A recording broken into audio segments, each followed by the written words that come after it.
Saya Nirwana, saya aktor Kala Teater.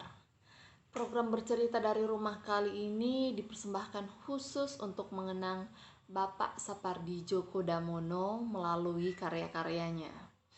Sekarang saya akan membacakan sebuah cerpen yang berjudul Jemputan Lebaran. Lebaran ini ke Jawa, Pak. Ia menengok ke sumber suara itu. Penarik becak yang biasa mangkal di depan rumahnya ternyata. Senyuman yang mungkin sekaligus jawaban. Bapak di sini saja. Senang ya, Pak. Sepi kalau semua mudik. Senyuman.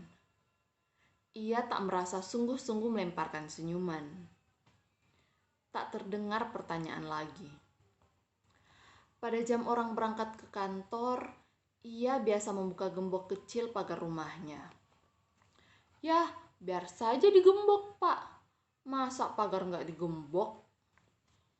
Jawab anaknya setiap kali ia menanyakan manfaat gembok untuk pagar jeruji besi yang tingginya tak lebih dari 3/4 meter. Tak ada perlunya membantah anaknya. Pagi itu seperti entah berapa ratus pagi sebelumnya. Mereka yang lewat depan rumahnya untuk pergi kerja, yang tampaknya semua mengenalnya, mengangguk sambil tersenyum. Kadang-kadang dengan bumbu, "Selamat pagi, Pak Mangun." Ia menyukai bumbu itu. Lebih dari lambaian tangan anak-anak muda yang waktu kanak-kanak dulu suka main pingpong di halaman depan rumahnya. Di sudut pertigaan depan rumahnya itu, kalau pagi, tampak beberapa lelaki dan perempuan muda menunggu bis jemputan. Kadang-kadang terdengar olehnya mereka menyebut-nyebut Osama, kadang-kadang Aceh, malah pernah juga Beckham dan MU. Sejauh ingatannya, tak pernah mereka sebut-sebut Jalak, Cucak Ruwo, atau Ayam Pelung. Unggas suka berisik yang dipiara Pak Suhar depan rumah itu. Tentu tidak karena dianggap haram. Moga-moga saja. Ia tidak pernah bertanya-tanya kenapa suara mereka menjadi rendah kalau ia muncul dari pintu depan rumahnya untuk membuka gembok. Sudah dapat tiket pulang kampung, Pak. Suara perempuan yang ketika remaja dulu suka diprotes lawan mainnya karena katanya serve-nya kalau main pingpong sering menyalahi aturan. Ah, kau ini, untuk apa Pak Mangun pulang ke Jawa? Cucu-cucunya yang harus datang sungkem dong. Ya kan, Pak? Kata yang lain. Tiket susah, Pak. Masih 2 minggu lagi nggak dapet juga. Itu loh, Pak. Calo. Lebaran kemarin macet. Hampir 5 jam sebelum masuk Cirebon. Ampun. Kapok. Loh, lebaran kok kapok? Waktu kapan itu? Mobil kami mogok. Untung dekat masjid. Ibu sehat-sehat saja toh, Pak? Kok beberapa kali ndak datang arisan? Masih mending itu. Lebaran lalu Pak Didik. Itu loh yang rumahnya baru direnovasi. Yang waktu itu sedang di luar negeri. Istrinya berangkat pakai bis. Telat beli. Keluarganya 4 orang dibagi menjadi 2 bis. Kemarin dulu kami tak bisa ikut melayat menantunya Pak Danang. Kantor ketat, Pak. Tentu banyak yang melayat kan? Orang penting. Dari mulutnya yang 2 minggu lalu dicabut giginya itu hanya terdengar oh, ya, atau enggak, atau baik-baik saja. Yang beberapa di antaranya tidak terdengar juga oleh kerumunan kecil itu. Sesudah pensiun, ia semakin ingin mengetahui apa sebenarnya Lebaran itu. Lebaran setahunnya berarti selesai dan mulai. Ketika ia masih kanak-kanak, rasanya tak pernah ada Lebaran di rumahnya yang terletak di ibu kota sebuah karesidenan. Sering juga ia dibawa ke rumah neneknya di Pengulon Kauman, di belakang masjid besar, tapi dijumpainya hanya sepupu-sepupunya yang berpakaian baru, yang berlarian ke sana, kemari, sambil mengunyah kacang goreng atau menjelati es lilin. Dan tak ada Lebaran. Mungkin saja ada, tapi ia tak mengenalnya. "Sini, sungkem Simbah!" terdengar teriakan. Sungkem demi sungkem pun susul menyusul. Celana barunya kegedean dan lecet di kakinya semakin perih. Itu Lebaran. Mungkin. Kemudian mereka ribut lagi. Sementara menjelati es lilin, ia ingat dalam beberapa kali kunjungannya ke rumah nenek, ia saksikan beberapa sepupunya belajar ngaji. Bude yang selalu mengenakan kerudung, dan Pak D yang sering dilihatnya pakai sarung, yang punya jabatan di Pengulon, menyuruhnya bergabung. Ibunya yang namanya berbau bahasa Arab, kemudian mengelus kepalanya. Tak diketahuinya dengan pasti makna ulusan dari perempuan yang seingatnya tak pernah dilihatnya mengenakan mukena itu. Dan Lebaran ada setiap tahun. Harus ada. Buktinya pada malam takbiran, anak-anak di kampung sebelah memasuki kompleksnya. Mereka berjejal-jejal naik truk, bak terbuka, dan mukul-mukul berbagai macam benda yang bisa menghasilkan bunyi-bunyian bertakbir. Ia senang, malah merasa ikut berbahagia menyaksikan semua itu. Waktu kecil dulu, tak dikenalnya kegembiraan untuk merayakan kemenangan semacam itu.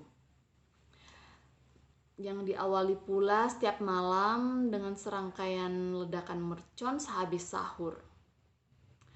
Jam 2 pagi ketika obat tidur sudah berbaur dengan darahnya, masih bekerja dengan baik, serangkaian upacara menunggu Lebaran.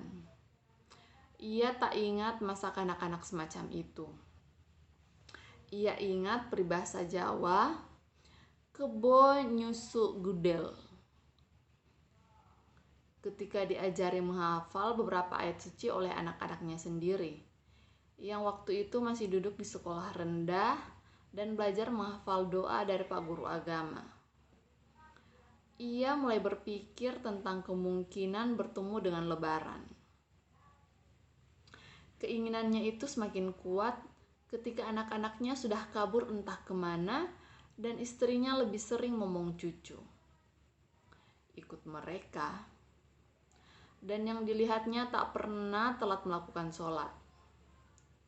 "Lebaran tidak ke Jawa ya, Pak?" Sekarang setelah ibunya meninggal menyusul ayahnya yang oleh neneknya selalu diparabisi Sontoloyo dan otomatis menjadi yang tertua. Lebaran tidak usah dicari. Ia datang setiap tahun. Begitu. Dalam beberapa tahun terakhir ketika pergi ke lapangan di kompleks perumahannya itu untuk menjalankan sholat Id, ia benar-benar ingin mengetahui sesungguhnya Lebaran itu apa. Di rumah ada kacang goreng, es sirup, kue nastar, sambal goreng krecek. Ada tumpukan kartu Lebaran yang indah-indah, yang alhamdulillah semua sudah dibalasnya. Di lapangan sepak bola itu beberapa anak kecil terdengar menangis ketika imam mengutip beberapa ayat dari bacaan mulia. Beberapa lagi dilihatnya sedang menarik-narik sarung bapaknya ketika sedang membaca takbir. Ada anak yang berada di tepat di depannya sedang memainkan pecinya sendiri. Anaknya sendiri tentu berada di lapangan yang lain, entah di mana. Juga menghayati hal serupa. Anaknya yang bungsu baru bisa datang hari kedua. Harus sungkem sama bapak pimpinan yang baru, Pak. Begitu alasannya. Di lapangan itu sambil mengumandangkan takbir, ia dengan tenang mengarahkan matanya ke sana, kemari, berusaha mengenali Lebaran. Kita telah tergiur oleh gemerlap dunia. Imam itu dikenalnya, adik kelasnya ketika di SMP dulu. Pengurus, mungkin ketua, ia tak ingat lagi organisasi sekolahnya. 2 rakaat. Kemudian salam-salaman. Minal aidin wal faizin ya. Ia hanya ingin mengenal Lebaran dengan baik. Yang kata mereka setiap tahun pasti lewat. Tetapi rasanya tak benar-benar dikenalnya. Ia meminta maaf, itu saja. Sebelum urusan dunianya selesai,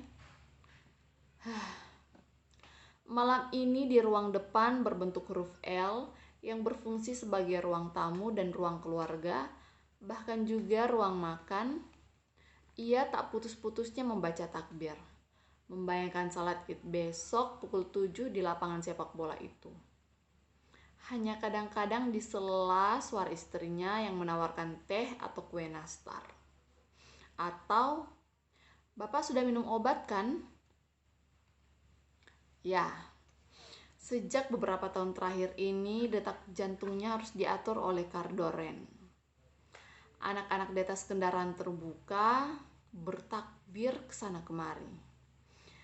Ia tertawa mendengar paduan suara suci itu. Dari RT ada selebaran. Salat Id sesuai dengan keputusan pemerintah. Jadi besok di tempat biasanya, sebuah lapangan sepak bola yang rumputnya botak-botak. Jangan lupa bawa koran. Ia baru saja menerima hadiah dari mantan muridnya yang sekarang kerja di Pemda. Sebuah baju koko yang katanya oleh-oleh sepulang tugas dari studi banding di Malaysia. Baju koko yang paling bagus yang pernah ia miliki. Ia membayangkan besok didengarnya khotbah, mungkin tentang terorisme, mungkin tentang korupsi, dan tentunya tentang akhirat. Ngantuk ya Pak? Itu suara istrinya. Ia merasa tidak ngantuk, hanya pikirannya tidak di ruangan itu, tetapi di lapangan bola besok. Kok kelihatannya lemes saja?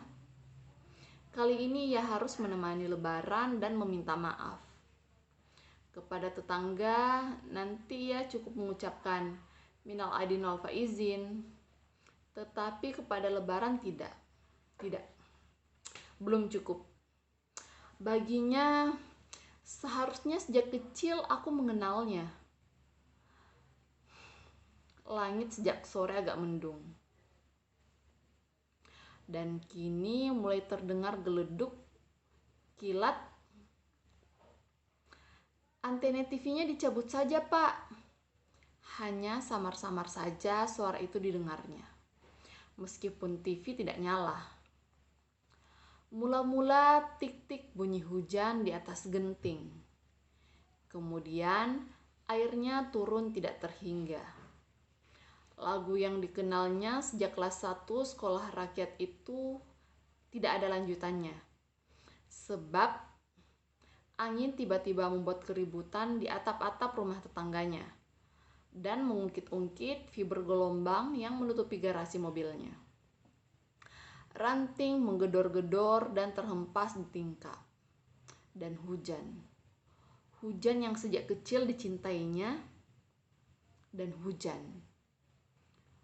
Hujan yang sejak kecil disayanginya dan selalu dirindukannya.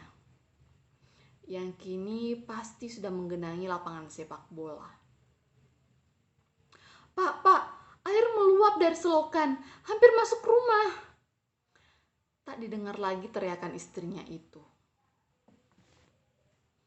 Demikian cerita jemputan Lebaran. Saya Nirwana. Nantikan program bercerita dari rumah berikutnya di akun Instagram dan kanal YouTube Kala Teater. Silahkan like, komen, dan subscribe. Dan juga share video ini ke teman dan keluarga kalian. Terima kasih telah menonton dan tetap jaga kesehatan ya.